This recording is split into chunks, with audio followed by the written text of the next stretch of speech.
7 বছর বয়সী মোহাম্মদ হিজাজি গাজায় ইসরায়েলের পড়ে যাওয়া বোমার ভয়াবহ বিস্ফোরণে প্রায় অন্ধ হয়ে গেছে পৃথিবীর নৃশংসতা এখনো বুঝে উঠতে না পারা এই শিশু।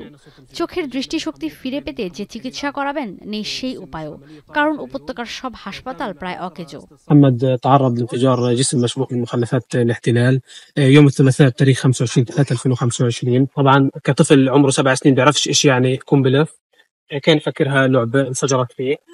طبعا نزلنا لقينا حاله حمود كان مليان دم. যুদ্ধবিরতি আলোচনার মধ্যেই গাজায় আগ্রাসন আরও বাড়িয়েছে ইসরায়েল। ত্রাণ নিতে আসা ফিলিস্তিনের সাধারণ মানুষকে নির্বিচারে হত্যা করছে আইডিএফ।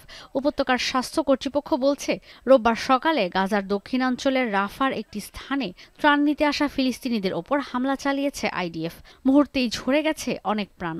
ত্রাণ নিতেই জীবন বাজি রেখে আসতে হচ্ছে তাদের।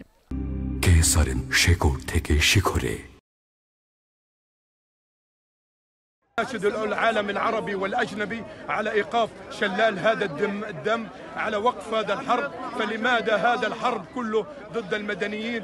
تجيب لك مثل عيش للولد هذا الصغير يجي يطخوه ليش؟ طيب ليه بيقولوا لهم روحوا على المساعدات؟ ليش بيقولوا لهم روحوا على المساعدات؟ يروحوا غادي يقتلوا فيهم।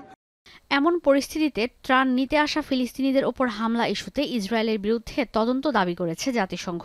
মহাসচিব অ্যান্তোনিও গুতেরেস স্বাধীন তদন্তের দাবি করেছে ত্রাণ নিতে আসা ফিলিস্তিনিদের হত্যার ইস্যুতে।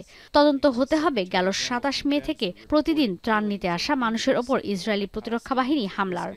যদিও ত্রাণ নিতে আসা সাধারণ মানুষের ওপর গুলি চালানোর অভিযোগ অস্বীকার করেছে ইসরায়েল। ফিলিস্তিনের সংবাদ সংস্থা ওয়াফা বলছে গেল এক সপ্তাহে ত্রাণ নিতে আসা 75 ফিলিস্তিনিকে হত্যা করেছে আইডিএফ।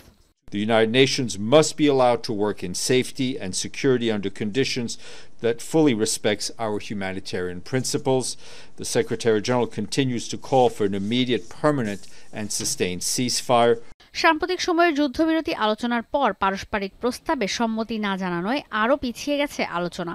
জাতিসংঘের ফিলিস্তিনি শরণার্থী বিষয়ক সংস্থা বলছে 2023 সালের অক্টোবর থেকে এখন পর্যন্ত গাজায় 50,000-এর বেশি শিশু আহত আর নিহত হয়েছে। হাসপাতাল, স্কুল, কলেজে তৈরি করা আশ্রয়কেন্দ্র, মসজিদ, এমনকি কবরস্থান পর্যন্ত রেহাই পাচ্ছে না ইসরায়েলের আগ্রাসন থেকে। الميتين في القبر مش سلمانين. ايش حال احنا الطيبين اللي بنمشي في الشارع ولا واحد فينا سلمان. وبعدين الحمد لله هي دير البلح صارت المقبره تحت سويد مقبره دور ثاني تمام ندفن ناس فوق ناس.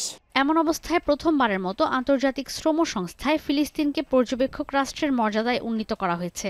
আগে ফিলিস্তিনের মর্যাদা ছিল ন্যাশনাল লিবারেশন মুভমেন্ট হিসেবে। ইশিতা ব্রহ্ম, এখন বিশ্ব।